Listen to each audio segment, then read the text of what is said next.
Hey guys, what is up? It's Dusty here, and welcome back to another crypto video. And guys, it's been raining for me the entire freaking day. I'm not saying that's a bad thing, but I am saying it's ridiculously loud once it gets to my window. And so I've had to wait to make this video for you guys. And I'm kind of wondering, does it rain often in your area too? Let me know in the comment section down below. So 214.4 million XRP is on the move, wired by Ripple and top US and Asian exchanges.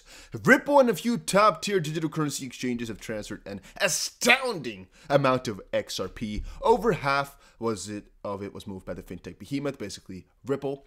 And as we can see right here, 150 million XRP was moved by Ripple to its RL18VN wallet. And this one is often used for wiring XRP to third-party entities, which are, for example, exchanges, payment platforms, Bitcoin custody wallets, or financial institutions that Ripple is in a partnership with. So, logically speaking, the money transferred here to this wallet is not necessarily good.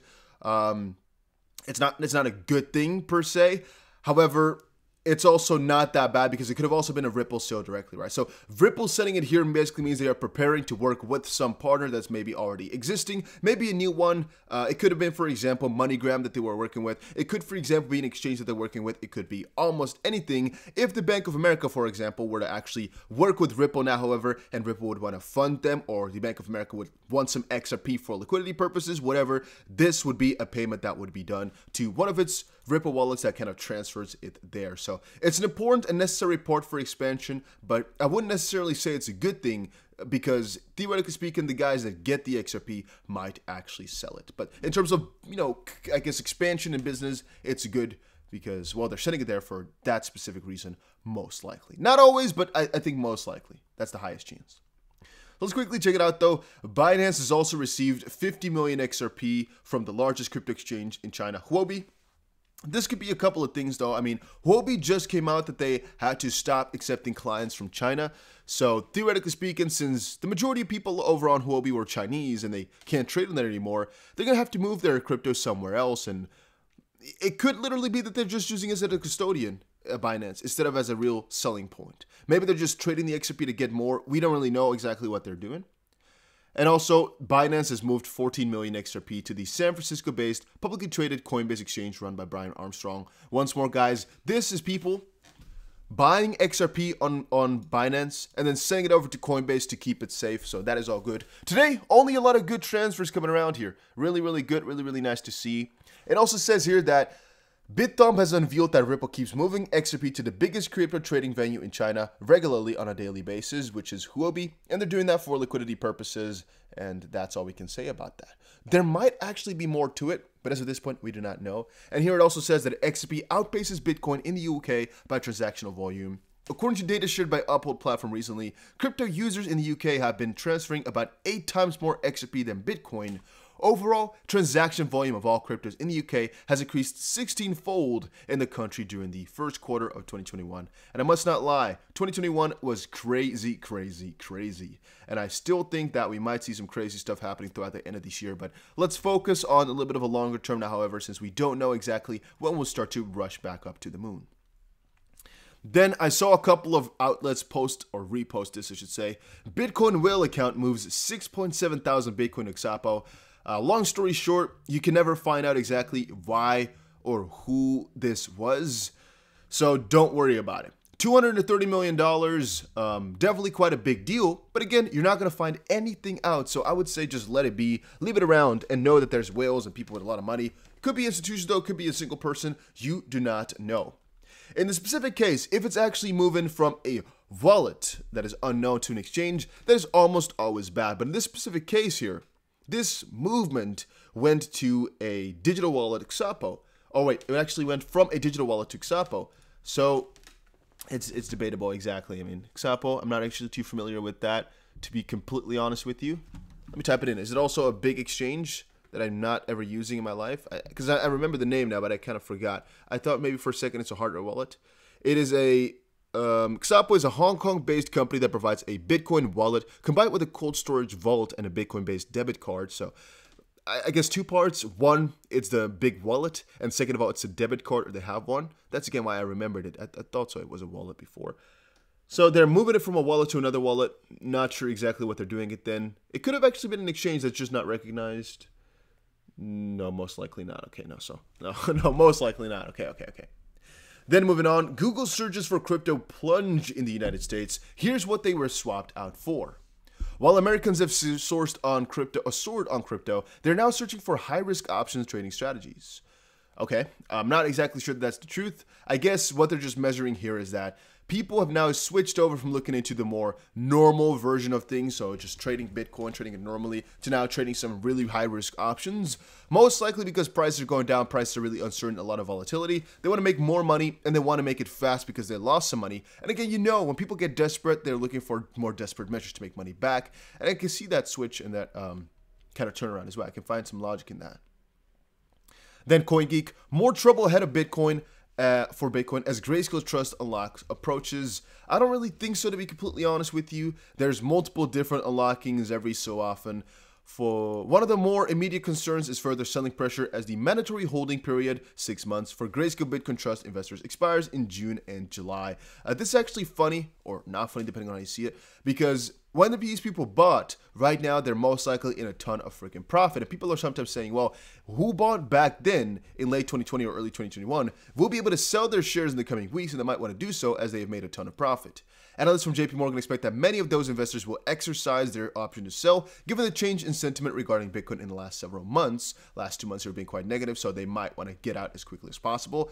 It's definitely difficult to see. It definitely is, but now you know, right? So Grayscale only opens up every so often, and, well, yeah, they might want to sell that. Is it going to be really negative pressure? Debatable, but it's something you should keep in your mind.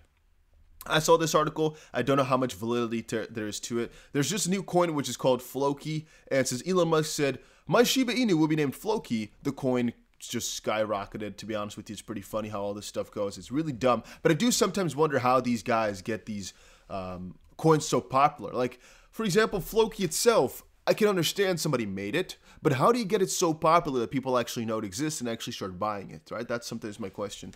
Not sure. Then release XRP. Now supported, or I guess release space XRP. Whatever. XRP now supported on ProKey, the most affordable hardware wallet out there. Let me tell you guys one thing. I will never recommend you guys a hardware wallet that's not Ledger or one that I'm personally using. And this one here, even though it's nice, if you're already using it, I guess, and you are now seeing that XRP is supported on there too, I wouldn't necessarily say go out of your way to buy this or something like that. I only personally use Ledger as it currently stands, and I've gotten a ton of offers from different companies saying, hey, you want a free sample of our hardware wallet? We can send you one. We can send you 3 for all your friends, blah, blah, blah, blah. I will always tell them no, partially because, well, all these companies are just kind of newer than Ledger is, and also partially because I just don't want to mess around with anything that I don't fully 100% trust with my money. And Ledger is the only company as of this point that I trust with my money. Not with my information, definitely not after what they've done to us a couple of years ago. I still want to, kind of get some compensation for that, maybe like a free Ledger Nano or something like that for messing my information up. I want to kind of beat their ass, but okay. But with my money, I do trust them, specifically because they've been doing this for a long time. I've been with them since so freaking long, ever since I can remember. And the fact that if they mess up now, their company is a goner. So I don't really know. I also kind of think like you're gonna have to pick one company to keep your money safe, and this is the one I picked. Some people use KeepKey, some people use Trezor, some people use Safe or Elipal, whatever the freaking name is. I use Ledger as of this point, but I guess there's multiple, and again, a lot of them support XRP, but I don't know. A link for Ledger is down below, by the way. That's the one I use. Then Coinbase plans to build crypto app store CEO. So this is actually a really big deal. I'm not exactly sure how it's going to work just quite yet because it's still in an early phase, but the idea that they're building kind of a store for all of this to happen, that's really interesting to me. That is really, really, really interesting to me. Right now, as it currently stands, the App Store has a lot of different problems, and Apple didn't attempt to build every app for the iPhone. It empowered developers and gave mobile users an easy way to access new innovative apps. We need to do the same in crypto. However, the Apple App Store, they kind of want to copy that for crypto to a certain degree. Apple App Store, though, has a couple of good parts and a couple of bad parts. Good part being it's really safe. Bad part being it's really difficult for some developers to get on there. It's really difficult to get a lot of kind of stranger projects onto there. It's just not something for the current times with this crypto, I should say.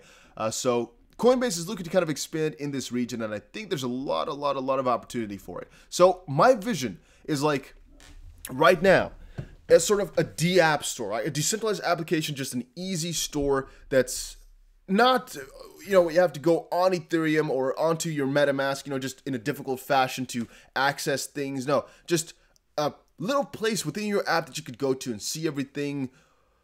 Or from a different perspective, just a centralized apps on a decentralized store, sort of. I don't know. There's a couple of options, I guess, but it's just a cool idea in my opinion.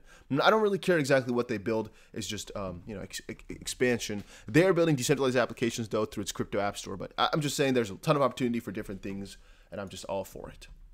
And then last but not least, deal could see 650 banks offer Bitcoin to 24 million customers.